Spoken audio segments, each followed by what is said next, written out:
Welcome back to our channel and the debut of our new and exciting series, Cocktails Around the World. Our mission is simple, to explore and savor the most popular cocktails from every corner of the globe. Let's get shaking.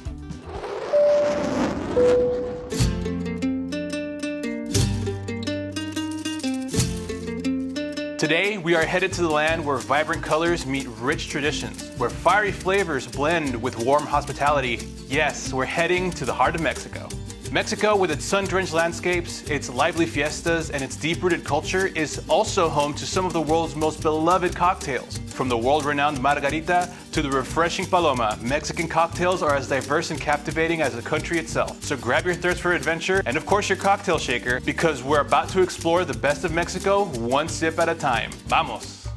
Some of you guys may be familiar with the batanga, but did you know it originated as Charro Negro? The Charro Negro cocktail, a distinctive Mexican creation, offers a rich blend of cultural history and folklore, making it much more than just a refreshing drink. Its origins are deeply intertwined with Mexican traditions and the local spirit of tequila. The name Charro Negro translates to dark cowboy, a reference that ties the cocktail to a legend rooted in Mexican culture. The legend involves a mysterious dark cowboy who appears at dusk, offering unsuspecting individuals gold coins or a ride, leading those who accept to the underworld. The Charro Negro is often considered an unofficial drink for Day of the Dead, reflecting its deeper cultural significance beyond being a mere beverage. We're going to be using Mexico's #1 tequila, Gran Centenario. Gran Centenario was established in 1857 by Lázaro Gallardo, who is recognized as the inaugural official tequila master distiller in historical record. The brand label was conceived in 1895 in anticipation of the beginning of the new century. The brand's logo showcases the famed Angel of Independence monument, a symbol that was engraved in the Mexican Centenario gold coins produced for the centennial festivities in 1910. Let's make it. To get started, pour 3/4 of an ounce of our sugarcane cola syrup to a highball filled with ice.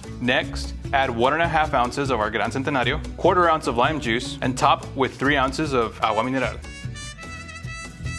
Garnish with a lime wedge.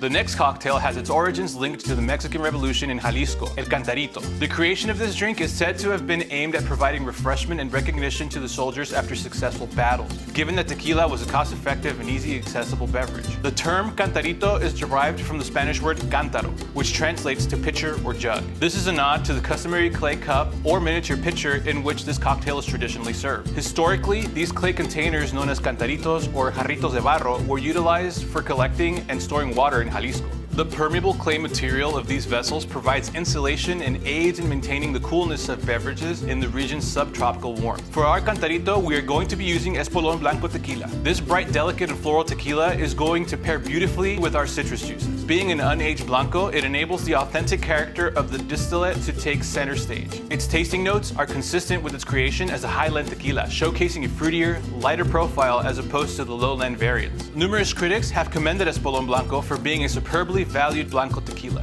Let's make it. To our shaker tin, we're gonna add 2 ounces of Espolón Blanco, 3/4 of an ounce of our grapefruit cordial, 3/4 of an ounce of orange juice, and the juice of half a lime. Add ice and shake. Next, we're gonna rim the glass of our Cantarito with salt. Pour all of the contents of our shaker into the Cantarito. Top with our grapefruit soda, garnish with an orange wedge, and enjoy. Coming up next is the Michelada. It's widely accepted that the term Michelada is likely a combination of the words mi chela helada, a phrase in Spanish that means my cold beer. This interpretation implies that the invention of the drink was aimed at enriching the taste of beer and offering a refreshing alternative subtle option for hot days. There's also a different tale of origin revolving around El General Don Augusto Miquel. During the Mexican Revolution in 1910, Miquel and his troops would often visit a cantina in San Luis Potosí. To boost morale, Miquel would request beer mixed with lime and a dash of hot sauce. Impressed, the cantina's proprietor decided to honor Miquel by naming the fiery drink after him, merging Miquel with Chelada. Regardless of the differing tales of its origin, the Michelada has established itself as a symbol of Mexico and a fundamental component of its culinary tradition. Recognized for its distinctive red color and spiciness, it's not only hailed as a remedy for hangovers, but also appreciated for its adaptability, which encourages creativity and personal twists. To get started, we need to rim our beer mug. We're going to be using chamoy and tajin. Next, we're going to pour in 4 ounces of clamato, the juice of 2 limes, a pinch of salt, 8 to 12 dashes of salsa Maggi, half an ounce of Worcestershire sauce. Add ice and top with a cold beer.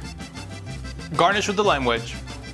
Enjoy your Michelada. Following up our refreshing Michelada is the Vampiro. The Vampiro, a revered part of Mexico's cocktail tradition, was created around 4 decades ago by Oscar Hernandez. Originally a cucumber salesman from San Luis Oyatlan in the Jalisco state near Lake Chapala, Hernandez's invention has since become a celebrated element of Mexico's drink culture.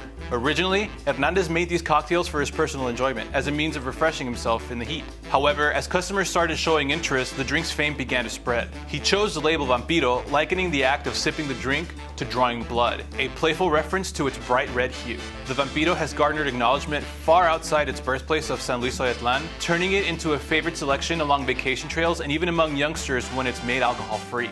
To make this tasty cocktail, we're going to be using Cimarrón Blanco. Cimarrón Tequila is crafted in the Tequilena Sociedad Anónima de Capital Variable distillery, nestled in the town of Atotonilco in Los Valles region of Jalisco, Mexico. With notes of sweet cooked agave, butter, cinnamon, brine, vegetal and earthy notes, paired with our sangrita mix, this cocktail is an absolute winner. Let's make it. To get started, let's rim our highball glass with tajin and add ice. Next, we're going to add 3/4 of an ounce of our Rio Red grapefruit cordial, 2 ounces of our Cimarrón Blanco, 4 ounces of our sangrita mix, 1 ounce of lime juice, and 3 to 4 ounces of our Agua. Enjoy. Settlers brought our next cocktail, the Carajillo, to Mexico in the 19th century. In Mexico, this beverage is transformed into a cocktail created by shaking or blending espresso with liquor 43, a Spanish liqueur, and then serving it over ice. This method became the conventional preparation technique in Mexico. The Mexican Carajillo saw a surge in its popularity during the 2000s, particularly among the youth in Mexico City, where it's often enjoyed as a post-meal or a pre-party beverage. In a cocktail shaker, we're going to combine 2 ounces of our liquor 43 with 2 ounces of our espresso. Shake for a solid 10 to 15 seconds and double strain into a rocks glass filled with ice. To garnish, just a couple of coffee beans. Enjoy.